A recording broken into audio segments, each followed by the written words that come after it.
Stars, I'm a fool for your love.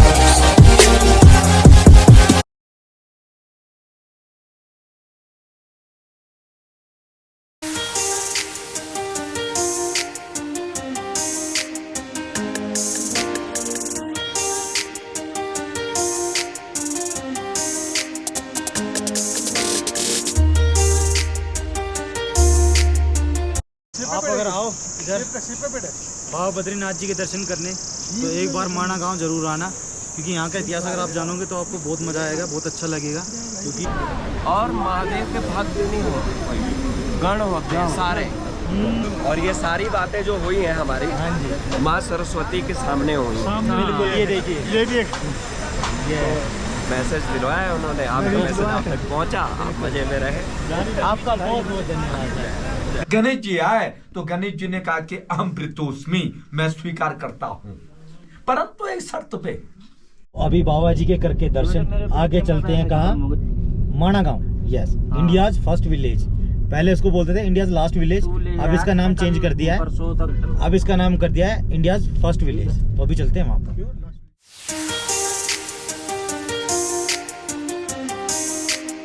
तो दोस्तों temperature बदल गया एकदम से, बिल्कुल शाम हो रही है तो घटा हो गई, और घटा होती होगी ठंड स्टार्ट। हमने तो जैकेट निकाल लिया अभी यहाँ पे, और अब सब चेंज कर रहे हैं, चेंज करके फिर आगे चलेंगे कहाँ? माणा गांव, वो रहा सामने। दोस्तों माणा विलेज में आपका स्वागत है।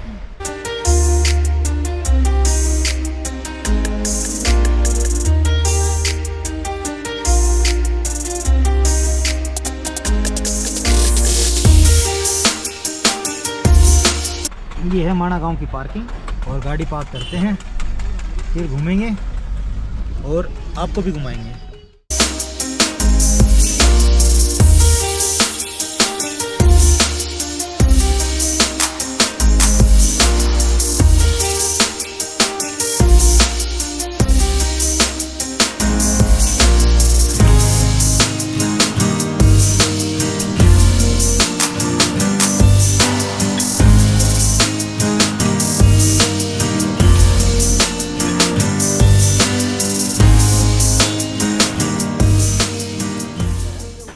अभी हम समुद्र तल से 10,133 फीट की ऊंचाई पे हैं दोस्तों। तो गर्मा गर्म आ गए हैं हमारे पकोड़े, भूख लग रही है बहुत भयंकर। कैसे पकोड़े? करारे करारे ना एकदम। दोस्तों इतने सुंदर सुंदर नज़ारे दिखाने के लिए बहुत मेहनत लगती है, तो बस आपका कुछ नहीं जाएगा, आप बस इतना कर दीजिए, अगर चैनल पे नए हो तो चैनल को सब्सक्राइब कर दिया करो, वीडियो को लाइक कर दिया करो, और एक प्यार सा कमेंट छोड़ दिया करो बस। बाकी ऐसे नज़ारे मैं आपको दिखाता रहूँगा। ये देखो,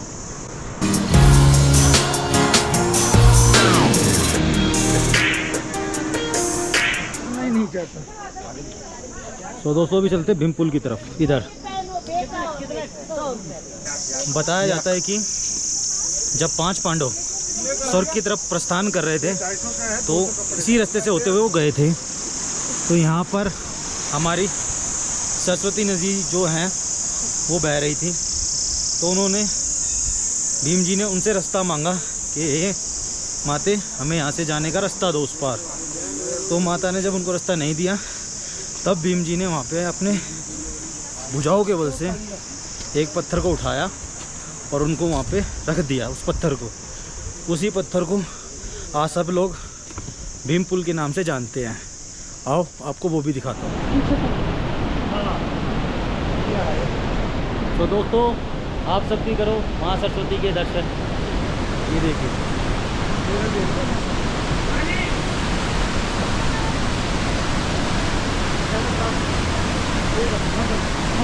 और अभी सरस्वती माँ का टेम्पल जो है वो बनाया जा रहा है। बाकी आप माँ सरस्वती का वेग देख सकते हैं कि कितना तेज़ है, और माँ सरस्वती सिर्फ यहीं पे दिखाई देती हैं और यहीं पे विलुप्त हो जाती है, क्योंकि यहाँ के बाद पता ही नहीं चलता कि वो कहाँ पर विलुप्त हो गई हैं। यही वो शिला है जिसे कहते हैं भीमपुल,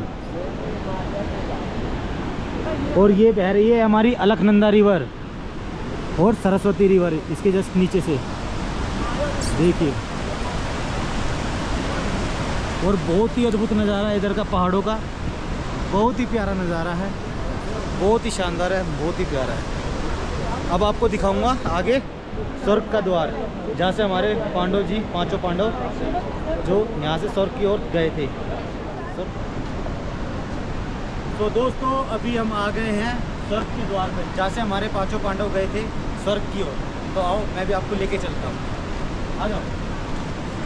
5 घंटे लग जाएंगे।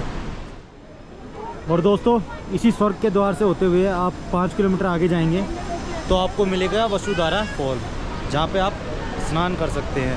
वसुधारा फॉल का ये माना जाता है, वो बताते ही हैं कि जो जिन लोगों ने पाप किए हुए हैं उस पर जल की एक छींट, एक बूंद नहीं पड़ती, और जो मतलब कि सच्चे मन से जाते हैं या जिन्होंने कभी कोई पाप नहीं किया वो आराम से वहाँ पे नहा भी लेते हैं। तो अब ये कितना सच्चा कितना झूठ वो तो वहाँ जाकर ही पता चलेगा। तो देखते हैं, अगर वहाँ जाने का प्लान बनेगा तो आगे आपको भी घुमाऊँगा। ये हमारे हिंदुस्तान की प्रथम दुकान है। तो एक अच्छी सी कड़क सी चाय पियेंगे इधर और फिर चलेंगे। तो दोस्तों टेस्ट करते हैं, देखते हैं आगे कैसी चाय है। वाह जी वाह जी वाह, मजा आ गया। वैसे पाया कसम से ऐसा कहा था वैसे ही है, बहुत बढ़िया दोस्त, बिल्कुल एक बार जरूर ट्राई करना। तो मैं आपसे एक चीज़ तो शेयर करना भूल ही गया कि बाबा बद्रीनाथ को मिलाकर जैसे ही आज मैंने उनके दर्शन प्राप्त किए हैं, ऐसे मेरे चारों धाम कंप्लीट हो गए हैं जय बाबा की। और मैं अपने आप को मतलब इतना भाग्यशाली समझता हूँ क्योंकि मैंने 12 ज्योतिर्लिंग कर लिए बाबा भोलेनाथ के आशीर्वाद से, और मेरे चारों बड़े धाम वो भी हो गए। तो बस भोलेनाथ से यही एक मेरी अरदास है कि ऐसे ही मेरा हाथ पकड़ के रखे और हमेशा मेरा मार्गदर्शन करे और सबका कल्याण करे। हर हर महादेव। हर हर महादेव। क्या 5 बार कैलाश जा चुके हैं। क्या बात है, वाकई में सर एस्ट्रोलॉजर है। अमल सर, आपका शुभ नाम बताइए प्लीज़। मेरा नाम पंडित धनंजय दुबे। 8 किलोमीटर। मैं बहुत बढ़िया महादेव की कृपा है, बद्री विशाल की कृपा है। आनंद महादेव, हर हर महादेव। अब मुझे भी पंच कैलाश करने हैं, जरूर करें। कहाँ से स्टार्ट करना चाहिए? जहाँ से शुरू हो जाए, यहाँ से महादेव जी की जहाँ महादेव बुला लें वहाँ से हो जाए। क्योंकि पंच कैलाश में देखिए मैंने एक ही कैलाश 5 बार किया, 5 बार परिक्रमा भी किया है और 5 बार मानसरोवर में स्नान भी किया है। सही बात है। और महादेव जी के इतने पास होकर आए हैं, ये साक्षात महादेव जी सीरियसली। और 11 एक मिनट भैया, कैमरा ऑफ हो रहा है। चल रहा है आप देखो। और केदारनाथ जी का 6-7 बार इनका हो चुका है। तो फिर हाँ, और मतलब एक ज्योतिर्लिंग रामेश्वरम। करते हैं? मैं एस्ट्रोलॉजी भी नहीं करता हूँ, मैं एस्ट्रोलॉजर हूँ। हाँ, मैं वही है आप। ये बहुत कुछ है। थोड़ा अभी नया नहीं कोई बात नहीं। मुझे क्षमा करना हाँ, नए वर्ड्स के लिए। हाँ, ज्योतिषाचार्य धनंजय दुबे के नाम से आप देखेंगे। और एस्ट्रोलॉजी में बस यही है कि वेलनेस से जुड़ा हूँ कि सबका भला हो, सब पे तो थोड़ी सी इच्छा हो रही है हमारे अंदर, कर पाए तो बता नहीं, हाथ जरूरत ही नहीं पड़ेगी हाथ देखने की, ऐसे ही बता देंगे। बता दीजिए, ऐसे ही बता दीजिए प्रभु की इच्छा हाथ से। नहीं देखता। और जैसे मैं हॉरोस्कोप रीड करता हूँ, और बाकी चूँकि आपने तो 12 ज्योतिर्लिंग और चारों धाम यहाँ आके पूर्ण किए, तो बस आपको यही कहूँगा कि बहुत अच्छे कार्य में जुटे हुए हैं। ये धर्म का प्रचार है, और ये धर्म का प्रचार नहीं है, ये प्रसार है। प्रसार जरूर, ठीक है, प्रसार करेंगे तो ये अगली जनरेशन तक पहुँचेगी। बिल्कुल, तब जाके जनरेशन संस्कारी होगी। और मैं आपके घर में सभी स्वस्थ रहें, इसके लिए ईश्वर से प्रार्थना करूँगा। और आप अपने जीवन में भी आगे बढ़ें और जिस भी मनोकामना के लिए लगे हों पूर्ण हो, और आप भी स्वस्थ रहें। यहाँ पर हम जो भी बोलते हैं, जो भी शब्द होते हैं, वो हमारा नहीं होता है, वो बुलवाया जाता है। और आप किसी भी धर्म स्थान पे जाके बोलते हैं वहाँ के बारे में, तो समझिए कि वो ऋषि नारद द्वारा प्रेरित होता है। और समझिए कि ये धर्म का प्रचार प्रसार, ये कल्याण, क्योंकि देखिए धर्म हमारा ना, जो धर्म को अगर हम संस्कृत में कहें तो धर्म का मतलब होता है लॉ, साइंस, मतलब। और जिस व्यवस्था से हम लोग जुड़े हैं, हमारे पूर्वज जुड़े आए हैं, ये बहुत बड़ा साइंस है, बहुत बड़ा विज्ञान है। व्यवस्थित ज्ञान, जो हमारे पूर्वजों ने जिस ज्ञान को व्यवस्थित कर दिया वही विज्ञान है। मतलब सिस्टमेटिक नॉलेज इज साइंस। जो चीज़ आप अरेंज करते हैं, सिस्टमाइज करते हैं, दैट्स कॉल्ड साइंस। और व्यवस्थित, जिस ज्ञान को व्यवस्थित कर दें वो ज्ञान है। तो ज्ञान सर्वोपरि है। और मैं बिल्कुल महादेव से प्रार्थना करूंगा कि इसी तरह धर्म का प्रचार होता रहे। और महादेव जी मुझे भी बुला ले एक बार तो बुलाइए। कैलाश एक बार तो बुला ले आप। बुलाएंगे, मतलब कैलाश में बुला ले आप उसी रास्ते पे हैं, बुलाएंगे। एक बार तो मैं भी आपकी चाहता हाजिरी हूँ। लग गई। महादेव जी मुझे बुला ले एक बार कैलाश। चलेंगे, साथ चलेंगे बिल्कुल। कहाँ बता रहे थे आप? उड़ीसा में बता रहे थे ना? उड़ीसा में भगवान जगन्नाथ जी का जो मंदिर है, तो मंदिर से जस्ट 2-2.25 किलोमीटर पीछे लोकनाथ जी का मंदिर है। भगवान लोकनाथ शिव का मंदिर है, महादेव जी का। हाँ, अब ये त्रेता का मंदिर है, भगवान राम ने स्थापित किया था इनको, ठीक है। और इस मंदिर की विशेषता बताता हूँ। जैसे तंत्र में कामाख्या गढ़ है, माँ कामाख्या गुवाहाटी गढ़ है, कामाख्या माता। हाँ। अघोर तंत्र में वो गढ़ है। अब उस शिवलिंग की क्या विशेषता है कि उस शिवलिंग पे मतलब साल भर जो भी बेलपत्र, दूध, दही भगवान का अभिषेक होता है, चढ़ता है, वो हटता नहीं है। साल भर वैसे ही रहेगा, सिर्फ शिवरात्रि के दिन हटता है। शिवरात्रि चतुर्दशी के दिन या तेरस के दिन, तेरस से लेके शिवरात्रि मतलब 3 दिन खाली रहता है। और उस मंदिर में वो शिवलिंग कम से कम नहीं भी तो 20 फीट नीचे है ज़मीन से मंदिर में। और जब वो बेलपत्र और बाकी सामग्री जब हटती है वहाँ से, तो जल से भर जाता है अपने आप। हाँ, मतलब वो पूरा जल से भर जाता है, नीचे से आता है। और जो शिवलिंग है, तो जैसे कैसे हमारे शरीर से पसीना निकलता है रोम छिद्रों से, ठीक है, तो उस शिवलिंग से उस तरह जल रिसता है और वो भर जाता है, ठीक है। और देख लो दोस्तों, ऐसे ज्ञान की बातें। जो श्रृंगार होगा भगवान का, ठीक है, भगवान शिव का, वो साल भर हटेगा नहीं। और वहाँ पर अब बात आती है साइंस की कि बैक्टीरिया डेवलप हो जाएगा, बैड स्मेल आएगा, फाउल स्मेल आएगा, ठीक है। लेकिन वहाँ पे जाएंगे तो आपको सुगंध छोड़ के, खुशबू छोड़ के कुछ भी नहीं आएगा। हाँ, ये सब प्रभु की माया है। दही, मतलब दही तो हम घर में अगर 48 घंटे रख दें तो बैक्टीरिया डेवलप हो जाते हैं। और भगवान पे दही तो चढ़ता ही है, बेलपत्र है, फूल है, अकवन है, सारी बहुत सारी चीज़ें हैं। तो लोकनाथ जी का अब विशेष, इसके अलावा विशेषता क्या है कि उनके संरक्षण, मतलब किसके संरक्षण में है, तो वो भगवान जगन्नाथ के संरक्षण में है। हाँ, भगवान जगन्नाथ ने उनको संरक्षित किया हुआ है। कलयुग में, त्रेता में भगवान राम से उन्होंने, भगवान राम ने कहा था कि आप यहीं विराजिए, तो उन्होंने कहा था कि मुझे संरक्षण कौन देगा, क्योंकि जैसे जैसे कलयुग आएगा वैसे वैसे दिव्य शक्तियाँ सूक्ष्म होती हैं, खत्म नहीं होंगी, सूक्ष्मता की ओर जाती हैं, ठीक है। जैसे माइक्रो हो जाए, ठीक है, हाँ, बहुत छोटी छोटी हो जाती हैं। तो क्या हो गया? तो भगवान राम ने कहा कलयुग में मैं ही आपको संरक्षित करूँ। कलयुग में, हाँ, अभी चल रहा है, जो अभी चल रहा है, तो उनका पूरा प्रोटेक्शन भगवान जगन्नाथ जी का है। हाँ, और मतलब अभी वहाँ पे जब भी जाएं आप उनके दर्शन से। अब की बार क्षमा चाहूँगा मैं, और मुझे पता नहीं, नहीं था। क्षमा नहीं, नेक्स्ट टाइम वो क्षमा नहीं हो सकता है, वो मैसेज मुझे ही देना हो। ये बात है, बिल्कुल सही कह रहे हैं। हो सकता है चिट्ठी लेके आया हूँ कि आप कैसे निकल गए, चिट्ठी लीजिए और जाइए। बिल्कुल, मैं जरूर जाऊँगा। जरूर जाइए और लोकनाथ जी के दर्शन बिल्कुल जरूर। और आपको बहुत अच्छा लगेगा, बहुत अच्छा लगेगा। और वो आज हर महादेव।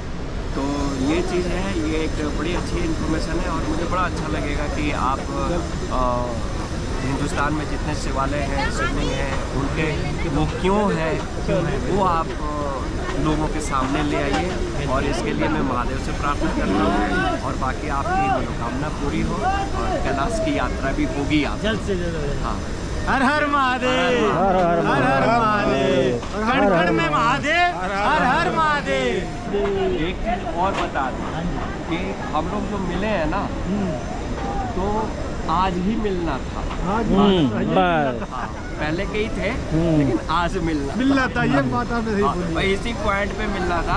इधर स्वर्ग का रास्ता है, बीच में लड़के हैं, इधर है ना स्वर्ग का रास्ता, ठीक है, तो बीच में हम रह गए। तभी तो कलयुग में बार बार आ रहे हैं। तो हुआ कि भाई, और महादेव के भक्त नहीं होते कोई, गण होते हैं सारे। तो गण लोग मिल गए, और जो गणों में प्रेम होता है ना, वो दुनिया में कहीं प्रेम नहीं होता है। तो ये चीज़ें हैं, तो बड़ा अच्छा लगा। आप सभी पूर्व जन्म के भाई बंद हैं, मिले, बड़ा आनंद है आज का। हमें भी बहुत अच्छा लगा, बहुत अच्छी लगी आपकी बात। हर हर हर मिलेंगे आपसे जरूर। अरे जय भोलेनाथ जी साथ हम आपसे फिर जरूर मिलेंगे। जरूर। हर हर महादेव, हर हर महादेव। और ये सारी बातें जो हुई हैं हमारी, माँ सरस्वती के सामने हुई। बिल्कुल, ये देखिए, ये भी एक मैसेज दिलवाया है उन्होंने, आपका मैसेज आप तक पहुँचा, आप मजे में रहे। आपका बहुत बहुत धन्यवाद। Thank you so much. So दोस्तों, जैसे कि अभी आपने देखा कितने बड़े, मतलब मेरे लिए शब्द नहीं है इनके लिए, क्योंकि जो इंसान 5-5 बार कैलाश मानसरोवर महादेव जी के पास होके आ चुके हैं और वो पूरी परिक्रमा भी करके आ चुके हैं। तो दोस्तों, मैं उनकी क्या क्या कहते हैं, उनके लिए क्या वर्ड्स बोलूँ, मेरे पास शब्द नहीं है। बस मैं यही कहूँगा, हर हर महादेव, इनको भी स्वस्थ रखे और मस्त रखे। चलो अभी चलते हैं पार्किंग की तरफ, और आज का देखते हैं स्टे कहाँ पर करेंगे और कैसे करेंगे, वो भी हम आपको आगे दिखाएंगे। तो बने रहना ब्लॉग में बने रहना दोस्तों, मज़ा आने वाला है और मज़ा आएगा। ये तो बताना भूल ही गया कि यहाँ पे हमारे व्यास गुफा भी है, तो चलते हैं, पहले व्यास गुफा के दर्शन करेंगे, उसके बाद फिर आगे चलेंगे। स्टे का क्या होगा वो आगे बताऊंगा। सो दोस्तों, यहाँ से व्यास गुफा है 300 मीटर। चलो चलते हैं। हर हर महादेव, हर हर महादेव। भैया जी थक गए क्या? नहीं, बस थोड़ा ऑक्सीजन का रुक क्या आ रही है? आ रही है। आ जाओ, गिरने नहीं देंगे। थोड़ा थोड़ा करके कितना ऊपर चढ़ा हुए भाई, बस थोड़ा और है दोस्तों, थोड़ा सा 300 मीटर और नहीं, 250 मीटर। अब 250 रह गया। यस, 250 रह गया भैया, 250 रह गया। चल अभी हम आ गए हैं वेद व्यास गुफा। चलो मेरे साथ आप लोग भी दर्शन करो, आ जाओ। तो यही वो गुफा है जहाँ पे गणपति जी ने हमारे वेद उपन्यास लिखे थे। तो अभी चलते हैं अंदर, मैं भी दर्शन करता हूँ और मेरे साथ आप सब भी दर्शन करना। हमारे सनातन धर्म के जितने भी ग्रंथ वेद पुराण हैं, वेद व्यास जी ने उनकी रचना इसी बद्रिकाश्रम की और इसी पुण्य धाम पे उनकी रचना की, जिस पुण्य धाम पे आप लोग बैठे हुए हैं। ये कोई साधारण स्थान नहीं है महाराज जी, पकड़ लो जी ऐसे करके। ये कैसा पुण्य धाम है? इस धाम के विषय में स्कंद पुराण में क्या लिखा कि बहून्य संत तीर्थानी दिवी भूमो रसासुचो बद्री सदृशे तीर्थ न भूतो न भविष्यति। अरे इस रसमय भू क्षेत्र पे अनेक प्रकार के पुण्य धाम है, परंतु जैसा पुण्य धाम ये बद्रिकाश्रम है ना, इस प्रकार का पुण्य धाम न हुआ नहीं होगा, क्योंकि भगवान वेद मंत्रों के अधीन है। उन वेद मंत्रों का प्रादुर्भाव, उन अष्टादश पुराणों का लेखन सीधे वेद व्यास जी ने इसी बद्रिकाश्रम के और इसी पुण्य धाम पे उनकी रचना की, जिस पुण्य धाम पे आप लोग बैठे हुए हैं। वेद व्यास जी ने तो सबसे पहले वेदा त्रिविधा, वेद एक ही था, आपने उसके और 3 भाग किए। वेद को कुल 4 भागों में बांटने के ही कारण आपका नाम वेद पड़ा, और आप जन्म होते ही विशाल हो गए थे, बड़े हो गए थे, इसलिए आपका नाम व्यास पड़ा। व्यास माने विस्तार हो जाना, बड़ा हो जाना। आप जन्म होते ही विशाल क्यों हुए? छोटे बच्चे की भांति क्यों नहीं रहे? क्योंकि आपकी माता श्री का नाम था मत्स्यगंधा, इसके बाद नाम पड़ा योजनगंधा, और जब आपका जन्म हुआ तब नाम पड़ा सत्यवती। तो सत्यवती के गर्भ से आपका जन्म उस समय हुआ जिस समय सत्यवती कुंवारी थी। उस समय वेदव्यास जी का जन्म हो गया था। कौन लालन पालन करे, कौन भोजन की व्यवस्था करे, इसलिए वेदव्यास जी जन्म होते ही विशाल हो गए, इसलिए आपका नाम पड़ा व्यास। जय भगवान दे काला स्वरूप होने के कारण आपका नाम पड़ा कृष्ण। और बैतवा और जमुना के द्वीप में कालपी पड़ती है कानपुर झांसी के बीच। तो आपका जन्म हुआ कानपुर में, ग्रंथों को लिखा माणा में, और ग्रंथों को कहां सुनाया? लखनऊ के पास नैमिषारण्य क्षेत्र में। वह मेरे वेदव्यास धन्य हो। अरे कहाँ जन्म हुआ, कहाँ ग्रंथों को लिखा और कहाँ सुनाया। तो आपका पूरा नाम श्री कृष्ण द्वैपायन वेदव्यास। वेद को तो आपने तो 4 भागों में तो बांट डाला, और आप ही ने लिखा स्त्री सुत द्विज बंधु नाम त्रयी नौ श्रुति गोचरा। किसी किसी के लिए वेद पढ़ने का अधिकार नहीं है। तो जिनको वेद पढ़ने का अधिकार नहीं, उनका कल्याण कैसे होगा? कौन एक ऐसा ग्रंथ होगा जिसमें वेदों का भी रहस्य हो, पुराणों का भी रहस्य हो, शास्त्रों का भी रहस्य हो, जिसका ज्ञानोपार्जन करने से सबका कल्याण हो जाए? तो ब्रह्मा जी ने कहा कि वेदव्यास ऐसा ग्रंथ तो केवल महाभारत है जिसमें सब कुछ है। वेदव्यास जी ने कहा कि महाभारत में तो 1,00,000 श्लोक हैं, कलयुग आने वाला है, द्वापर का अंतिम समय इतने जल्दी कौन लिखेगा? कौन द्वाभ्याम अस्ताभ्याम विलिख्य, कौन दोनों हाथों से लिखेगा? तो ब्रह्मा जी ने कहा कि ऐसे माहिर तो गणेश जी हैं। तब वेदव्यास जी ने गणेश जी गावन किया कि ततो संस्मारे रंभो व्यासो सत्यवती सुतौ युष्मन्मात्रो गणेशानो भक्ति चिंतित पूरक। गणेश जी आए तो गणेश जी ने कहा कि अहम प्रीतोस्मि, मैं स्वीकार करता हूं, परंतु एक शर्त पे। क्या शर्त थी?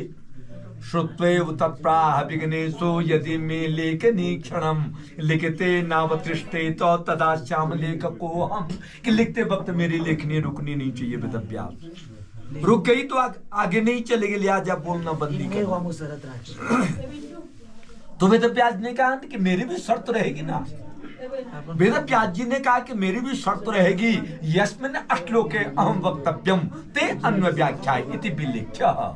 मैं भी जिस श्लोक को कहूंगा आप भी सोच समझ के लिखना। तो यहां से वेदव्यास जी महाभारत बोले और नीचे गणेश गुफा में गणेश जी लिखे। इनके लिए दूर नहीं होता है, ये विष्णु के अवतारी हैं। विष्णु के लिए कहां दूर होता है? विष्णु तो सिया राममय सब जग जानी, कराऊं प्रणाम जोरी जुग पाणी। ये तो सर्वव्यापी है, इनके लिए कहां दूर होता है? ये तो सहस्र शीरिखा पुरुष सहस्राक्ष सहस्त्रपाद, इनके लिए कहां दूर होता है? ये तो सूक्ष्म रूप धरि यही दिखावा विकट रूप धरि लंक जलावा, इनके लिए कहां दूर होता है? महाभारत के बाद आत्मसंतुष्टि नहीं मिली, नारद जी आए। वेदव्यास जी ने नारद जी को देखा। तम दृष्ट्वा परम प्रीति व्यासो सत्यवती स्वदाहो कृत्वा अर्घमासनम दत्त्वा प्रपक्षम कुशलम मुनि।